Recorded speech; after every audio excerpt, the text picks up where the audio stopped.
If you want to start to feel happy, it starts with you wanting to feel happy. We like to sit and dwell. We like to sit in our own sadness. Make sure you're spending time every single day, whether it's 15, 20 minutes, whether it's an hour, 2 hours. Take time to allow your mind separation from the stresses of your day. If you expect to fail, you will fail. On the other hand, if you expect to win, you will win. And he's right, because doctors and psychologists, both alike, they agree that worrying actually does shorten your life, and it does damage your body. We need to clear our thinking before we go to sleep. We're talking about a book that Norman Vincent Peale wrote, The Power of Positive Thinking.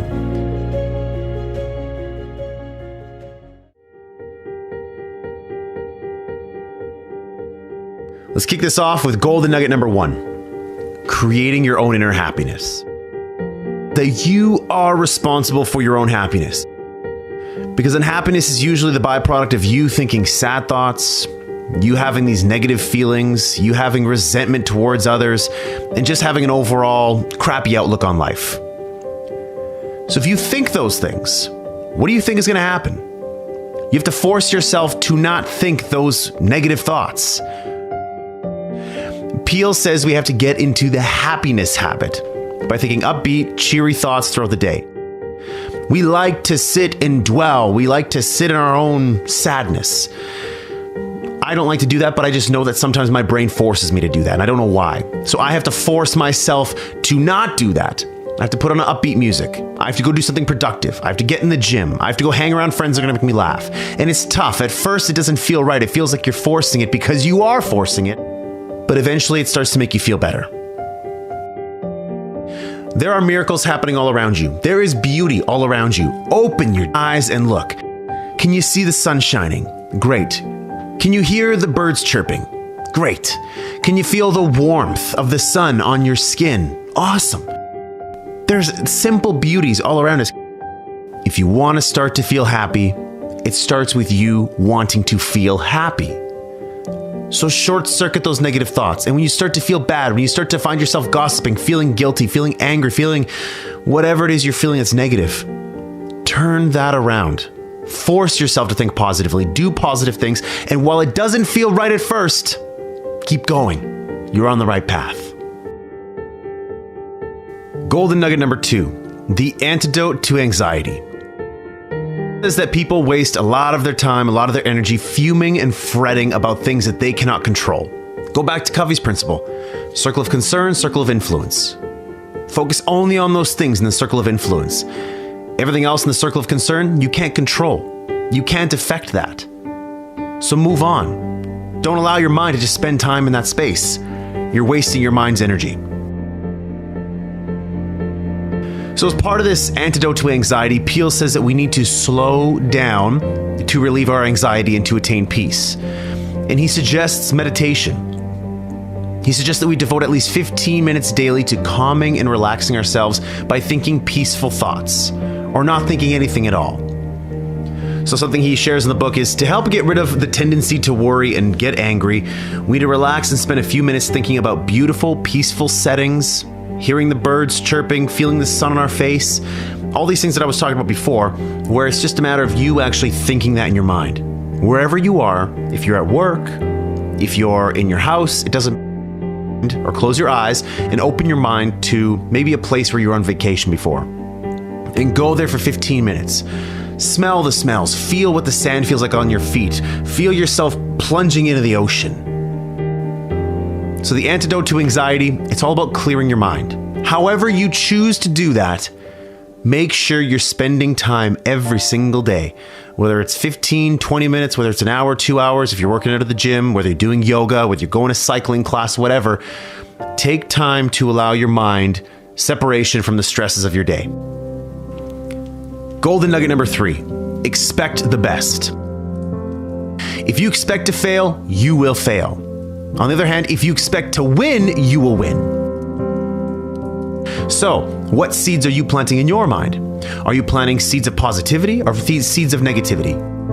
Guess what? Your life is going to give you back more of that. Are you planting seeds of, doubt and, I'm not going to make this work, or something bad is going to happen? If you're planting seeds of that, guess what you're going to get? More of that. Start focusing on the positive. Start focusing on how things can go right. And guess what? When things go wrong, say, there's a lesson in that for me. Because life doesn't happen to me, it happens for me. So everything that's happening is there to teach me a lesson. This isn't a setback, it's a set up. This thing that's really bad, it happened for a reason. I'm going to learn from it and I'm going to get better. Golden nugget number 4, worry not. And he's right, because doctors and psychologists, both alike, they agree that worrying actually does shorten your life, and it does damage your body. We need to clear our thinking before we go to sleep, and we need to imagine our worries flowing out of our body like water out of a glass. So don't think that my path is the right path. No. This path is good for me. I replaced worry with hope by putting together goals. I put together 3 goals: a financial related goal, a health related goal, and a professional related goal. Something that what I was going to do with my life. And back in the day when I was going through those stresses, I was worrying a lot. I was having a tough time sleeping. I was having chest pains. My heart was palpitating all the time. And I really just could not get, a high level of satisfaction in life. And, if you were saying on a scale of 1 to 8, Ryan, again, 9s and 10s are reserved for very special times in our lives that seldom happen. I was sitting at a 4 consistently, where I would wake up and I'd all of a sudden feel the stresses of the day. I would pass between 3 and 4 all the time. So what I did was to replace that worry, that anxiety, that fear. I built myself a plan that gave me hope, goals that gave me hope, something that got me excited, something that I wanted to work towards, something I wanted to achieve because I knew that if I did, it would get me out of this mess and my life would be better as a result. Golden nugget number 5, problem solving. I had problems that I needed solutions to. I had desires, I had wants, I had dreams, I had goals that I needed a solution to. The Crap Show was a solution. Create Your 8 was a solution. But what I did need to do was take myself out of the busyness of the day and allow my mind to sort of free up and look for inspiration all around me. And know that whatever solution I'm looking for, it's going to come to me. And this is where in this golden nugget in the book where Peele talks about, problem solving, he gives us 10 problem solving techniques, which many of them I believe with. The first one, believe that for every problem, there is a solution. So yes, believe that your problem can be solved. Yes, it's hard. Yes, it's difficult. Yes, you don't have a solution right now, but there is a solution. And oftentimes there's more than one. 2, try to maintain your serenity as you address a problem. So don't feel anxious. Don't try to get angry and say, I'm not getting this. I don't understand. No. You need to be calm. You need to be hopeful that there's going to be a solution to this problem. Number 3, don't try to force an answer. Don't try to say oh my God, I need an answer by Saturday at noon. If I don't get it by Saturday at noon, then it's too late. Sometimes you can't force it. Life often happens for you. And so you just need time for that to reveal itself to you. Number 4, gather all relevant information. Pretty simple. Do as much research as possible. Number 5, write down all facts about the situation. Again, get understanding for the problem, what's going on. You need to get clarity on the problem so you can get clear on what solutions you need to solve it. Number 6, spend time praying about the issue you are confronting. Listen, if you're praying about it, that's fine. If you're not praying about it, maybe you're thinking about it. Always make time to think about it. When you're walking in nature, yes, take time to think in nature and allow your mind to flow. But when you separate yourself from the stresses, the anxieties, the busyness of the day, allow your time to think about solutions. Number 7, believe in and seek God's guidance on the promise of the 73rd Psalm, "Thou wilt guide me by thy counsel." If you believe in the religious aspect of that will talk to you. That necessarily doesn't talk to me. So I maybe won't be using that one. Number 8, rely on your inner gifts of insight and intuition. There's things that we believe we should do, and then there's things that we know we should be doing. So you got to listen to yourself, and it takes time. It does take time. It takes patience. It takes some maturity for you to realize what you're great at. And sometimes you're doing something just to make a living, just because it's my job, it's my career, it's what I believe I'm great at. But you have other gifts within you that maybe you're not exploring yet, that you should be. Number 9, attend religious services where you can and listen peacefully and let your subconscious work on the problem. Again, you can go to church or you can just go for walks. I love going for walks, period.